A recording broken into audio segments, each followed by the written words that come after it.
ఇవాళ కద్దూకా దాల్చా చేద్దాం.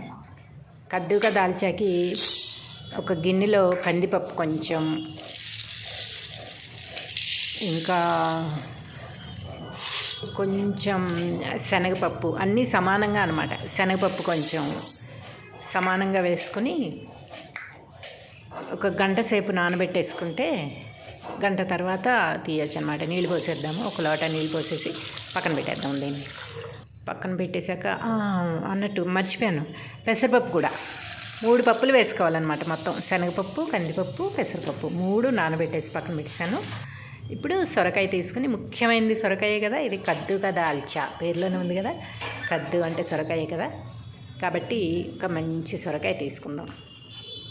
సొరకాయ తీసుకుని దీన్ని పీల్ చేద్దాం. మొత్తం తొక్కులన్నీ తీసేసి, అచ్చ తెలుగులో అంటే నేను ముందు కడుగుతాను, మళ్ళీ తొక్కులు తీసిన తర్వాత కూడా మొత్తం చెక్కు తీసేసాక కూడా కడుగుతాను అనమాట. చెక్కులు తీసే కూరగాయలు ఏవైనా సరే, బీరకాయలు, సొరకాయలు, బంగాళదుంపలు, దోసకాయలు ఏవైనా సరే, చెక్కులు తీసే కూరగాయలు ఏవైనా సరే చెక్కు తీసాక కూడా మళ్ళీ కడుగుతాను. ఎందుకంటే చేతికి ఉన్నదంతా మళ్ళీ దానికి అంటుతుంది చెక్కులు తీసేటప్పుడు. పైన కడిగినా కూడా మళ్ళీ చెక్కు తీసాక కూడా కడగాలన్నమాట. కడిగిన తర్వాత ఇలా రౌండ్గా కట్ చేసేసుకుని, ఫస్ట్ రౌండ్గా కట్ చేసాం కదా, దీన్ని హాఫ్ చేసుకోవాలి. ఇప్పుడు దీన్ని ఫుల్ మూన్ అనమాట. ఇది రౌండ్గా ఉన్నదేమో ఇదంతా ఫుల్ మూన్. ఇప్పుడు కట్ చేస్తే ఏమవుతుంది, అది 2 పీసెస్గా కట్ చేయగానే అది ఏమైంది, ఇప్పుడు చూడండి, హాఫ్ మూన్. అంటే అర్ధచంద్రాకారంలో కట్ చేసేసాను అనమాట. మొత్తం హాఫ్ మూన్స్ ఇవన్నీ. ఫస్ట్ ఫుల్ మూన్స్ అన్నీ కట్ చేసి ఫుల్ మూన్స్ లాగా, తర్వాత వాటిని హాఫ్ చేసేసాను.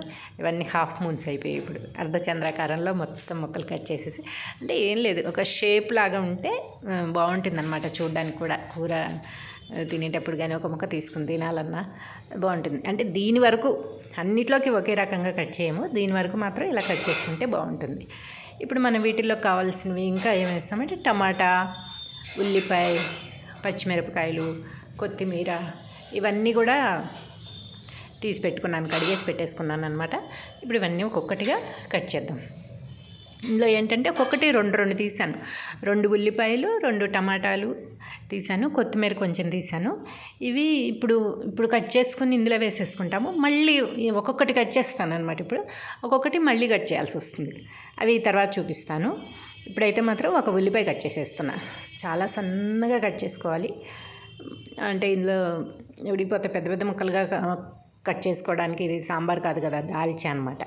కాబట్టి దాంట్లో కలిసిపోవాలి. ఓన్లీ టేస్ట్ ఉండాలి తప్ప ముక్కలు కనపడగట్టేట్టుగా ఉండకూడదు అనమాట. మొత్తం కట్ చేసేసాను. ఒక ఉల్లిపాయ, ఒక పచ్చిమిరపకాయ, ఒక టమాటా, కొత్తిమీర. పచ్చిమిరపకాయలు చాలా కట్ చేశాను, ఇంతవరకు కట్ చేశాను అనమాట. ఉల్లిపాయను టమాటా మాత్రం ఒక్కొక్కటే వేసా, మిగిలిన తర్వాత వేసుకోండి. ఇప్పుడు పప్పు నానిందో లేదో చూద్దాం. నానిపోయింది, చక్కగా నానిపోయింది. గంట సేపు అయిపోయింది కదా, అంటే మనం కట్ చేయడం అంత తొందరగా కట్ చేసాం, గంట సేపు పట్టిందనమాట. ఈలోపు పప్పు నానిపోయింది. ఈ నానిపోయిన పప్పుని ఇప్పుడు కుక్కర్లో వేసేసుకుందాం.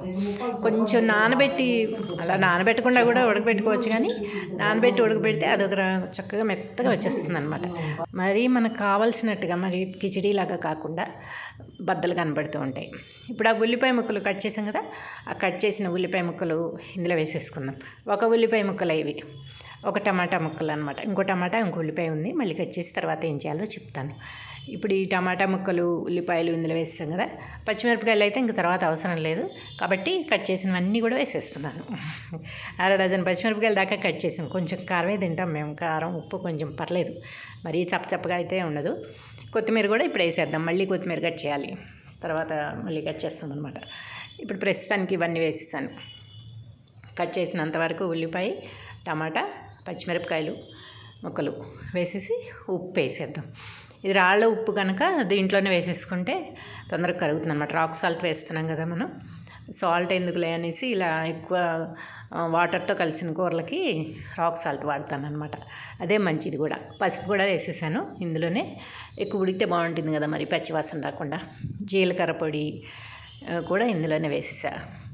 అంటే దాల్చా అంటే సొరకాయ ముక్కలు ఇందులో వేయట్లేదు మనం, అదొక్కటే చూసుకోవాలన్నమాట. సొరకాయలు ఇందులో వేయకూడదు. ధనియాల పౌడర్ వేసాను, మిగిలినవన్నీ కూడా ఇందులో వేసి ఉడకబెట్టేసుకుంటాం. సొరకాయ విడిగా ఉడకపెడతాం అనమాట. అందుకు చెప్తున్నా ఇందులోనే వేస్తున్నాను అని ప్రత్యేకించి. దీనికి మునిగే వరకు వాటర్ పోసేసుకుని ఇందాక నానబెట్టేటప్పుడు కూడా మనం మునిగే వరకు వాటర్ పోసుకున్నాం కదా, ఇప్పుడు కూడా దీంట్లో మునిగే వరకు వాటర్ పోసేసి చక్కగా అన్నీ మిక్స్ చేసేసి కలిపేసి మూత పెట్టేసి విజిల్ పెట్టేద్దాం. వెలిగించేసాను, విజిల్ పెట్టేశాను. ఒక 2 విజిల్స్ చాలు, ఎందుకంటే మెత్తగా పేస్ట్ లాగా అయిపోకూడదు అనమాట. మనం పప్పుకైతే ఒక 3 విజిల్స్ 4 విజిల్స్ దాకా రాణిస్తాం కదా, కానీ దీనికి 2 విజిల్స్, ఓన్లీ 2 విజిల్స్ చాలు అనమాట. కొంచెం బద్దలుగానే ఉండాలి దాల్చా అంటే, అందుకని చెప్పేసి 2 విజిల్స్కే ఆఫ్ చేసేసాను. ఇప్పుడు ఇంకో టమాటా కట్ చేశాను.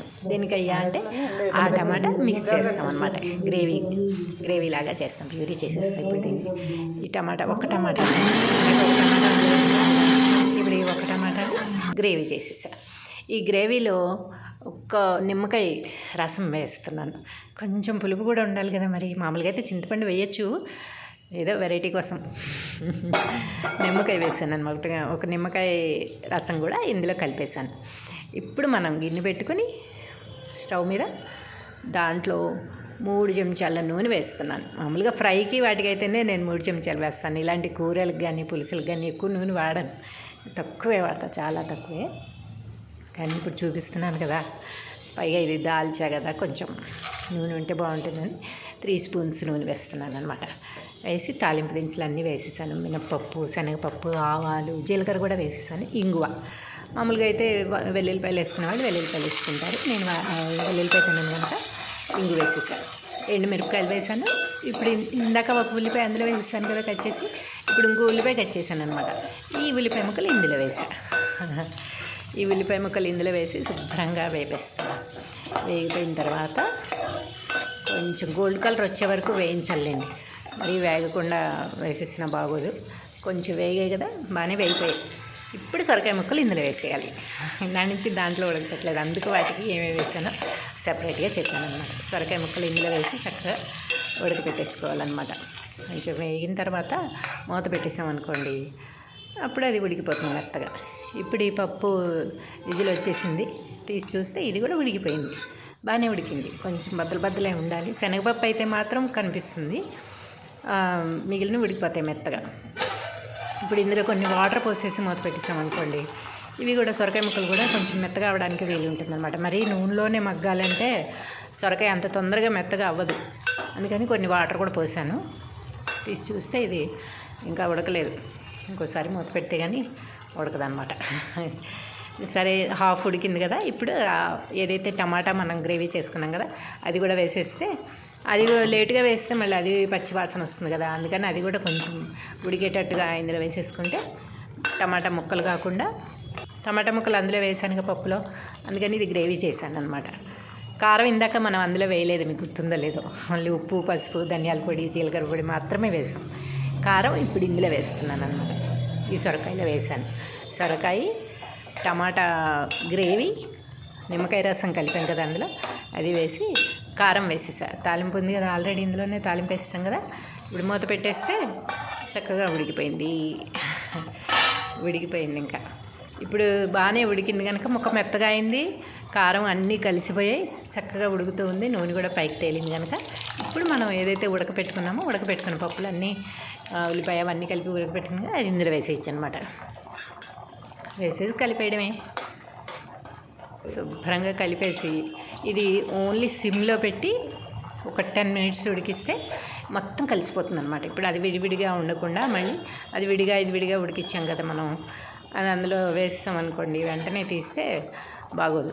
ఒక 10 మినిట్స్ మూత పెట్టి ఉడికిచ్చేసి తర్వాత ఇప్పుడు కొత్తిమీర వేసేసా ఇందులో, కసూరి మేతి, కొత్తిమీర వేసి, ఇది కసూరి మేతి కూడా కొంచెం తగిలించాను అనమాట. కొత్తిమీర, కసూరి మేతి ఫైనల్ టచ్ అయిపోయింది, తయారనమాట, రెడీ. కద్దు కా దాల్చా రెడీ. ఇప్పుడు చల్లపులుసు చూద్దాం. సొరకాయతో చల్లపులుసు ఎలా పెట్టుకోవాలో.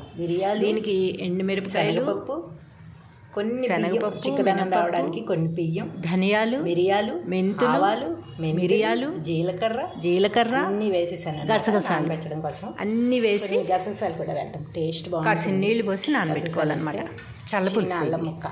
చల్లపులుసు కోసం అల్లం ముక్క వేసేసి కట్టిన నీళ్ళు పోసి ఇవన్నీ నానబెడుతున్నాయి. ఇవి కూడా ఒక గంట సేపు నానబెట్టేసుకున్న తర్వాత అప్పుడు గ్రైండ్ చేసుకుంటే మెత్తగా వచ్చేస్తాయి అన్నమాట. మిరపకాయలు కూడా వేసాం కదా ఇందులోనే. సో కారం కూడా తర్వాత వేస్తాను, కొంచెం ఇందులో కూడా కలిసినట్టుగా ఉంటే బాగుంటుంది. కొంచెం నీళ్ళు వేసేసి నానిపోయిన తర్వాత మిక్సీ చేసేస్తున్నాను. ఇప్పుడు ఈలోపు పెరుగు చిలుచుకుందాం మనం, ఎందుకంటే చల్లపులుసు కదా ఇది, పెరుగుతే కదా పెడతాము కాబట్టి పెరుగు మనకి రవ్వగా ఉంటే బాగోదన్నమాట. చాలా మెత్తగా చిలికేయాలి, అది చాలా స్మూత్గా వెన్నలాగా వచ్చేయాలన్నమాట అది. అందుకని పెరుగు మెత్తగా చిలికేసాయి, వెన్నలాగా వచ్చేసింది, అంటే స్మూత్గా అయిపోయింది క్రీమ్ లాగా. ఇంకా మనం గ్రైండ్ చేసుకున్నది ఏదైతే ఉందో పేస్ట్ అవన్నీ కలిపి గ్రైండ్ చేసాక మసాలాలన్నీ అవన్నీ కలిపి ఇందులో కలిపేద్దాం. పెరుగులో వేసేయచ్చు అనమాట. పెరుగులో వేసి కలిపేసి మెత్తగా అది పక్కన పెట్టేసుకుంటే దీనిపైన అయిపోతుంది, పెరుగు రెడీ అయిపోతుంది. తర్వాత అప్పుడు పొయ్యి మీద పని చూసుకోవచ్చు అనమాట. వీటన్నిటికీ పొయ్యితో పని లేదు కదా, ఇవన్నీ విడివిడిగా నానబెట్టేసి, అది తాలింపు కాదనమాట, విడిగా నానబెట్టుకున్నాం. నానబెట్టి రుబ్బేసి శుభ్రంగా పెరుగులో కలిపేసాం కనుక ఇంకా దీన్ని పక్కన పెట్టేసుకోవచ్చు. ఇప్పుడు మనం సొరకాయ, టమాటా, పచ్చిమిరపకాయలు, ఒక ములక్కాయ కూడా వేస్తున్నా.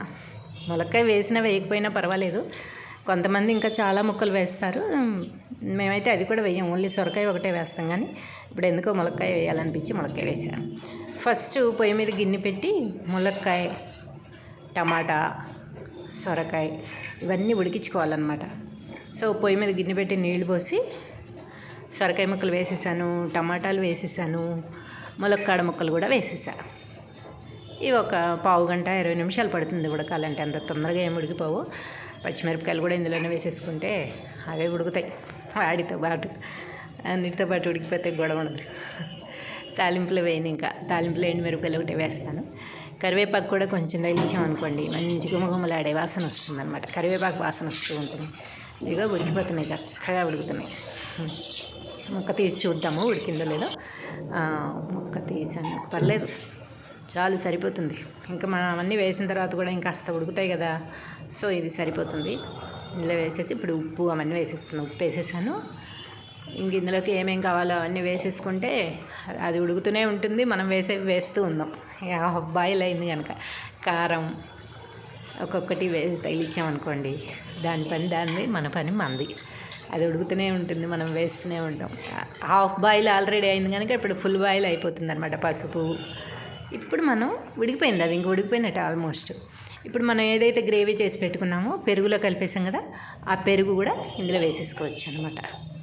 చల్ల పులుసు ఇది, మేమైతే చల్ల పులుసు అంటాము, కొంతమంది మజ్జిగ పులుసు అంటారు, ఇంకా చాలా రకాల పేర్లు ఉండొచ్చు. నాకైతే చల్ల పులుసు అనేది తెలుసు.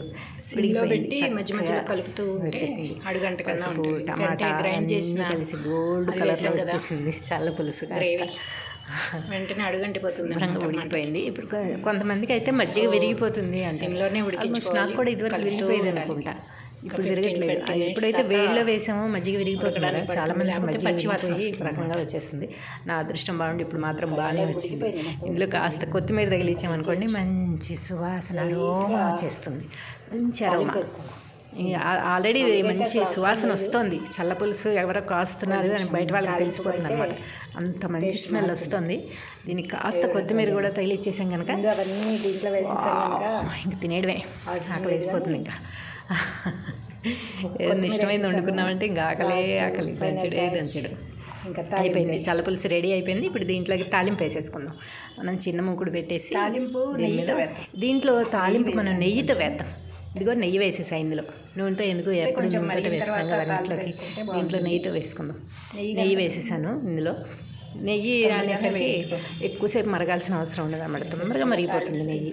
అందుకని వెంటనే తాలింపు దినుసులు వేసేసుకోవచ్చు.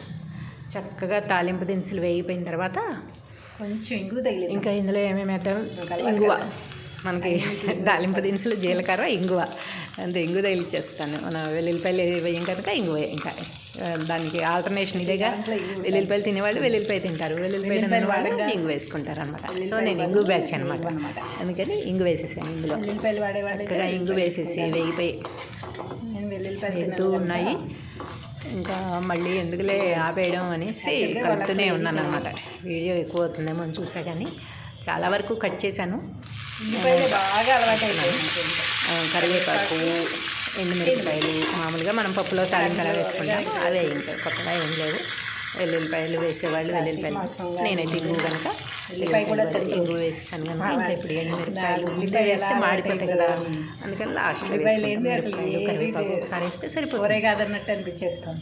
సో ఇవి కూడా వేసేస్తాను, చక్కగా వేగిపోతున్నాయి. అసలు వాసన అయితే స్మెల్ అయితే అరోమా చంపేస్తుంది. మంచి గుమగుమలాడే స్మెల్ వస్తుంది. అసలు తాలింపు వేసేటప్పుడు ఆ స్మెల్కి ఎవరు ఏ ఇంట్లో ఏం వండుతున్నా సరే వెళ్ళి తినేద్దామా అనిపిస్తుంది అన్నమాట. మళ్ళీ తినేది లేదు పెట్టేది లేదు, కానీ మంచిగా తాలింపు స్మెల్ అలా ఉంటుందన్నమాట. ఇందులో వేసేస్తున్నాను. మొత్తం నెయ్యితో తాలింపు కదా, స్మెల్కి తిరిగిపోయింది. టేస్ట్ ఎలా ఉంటుందో ఇంకా దైవాధీనం. సో ఇది ఏం చేద్దామంటే మూత వదిలించి పెట్టేద్దాం. ఫస్ట్ వేగానే మూత పెట్టేసాం అనుకోండి, అది తర్వాత ఆ స్మెల్ బయటికి వెళ్ళిపోకుండా ఉంటుంది అనమాట. అందరి ఇళ్ళలోకి వెళ్ళిపోకుండా మన ఇంట్లోనే ఉంటుంది. చూడండి ఎంత చక్కగా వచ్చేసిందో చిక్కటి చల్ల పులుసు.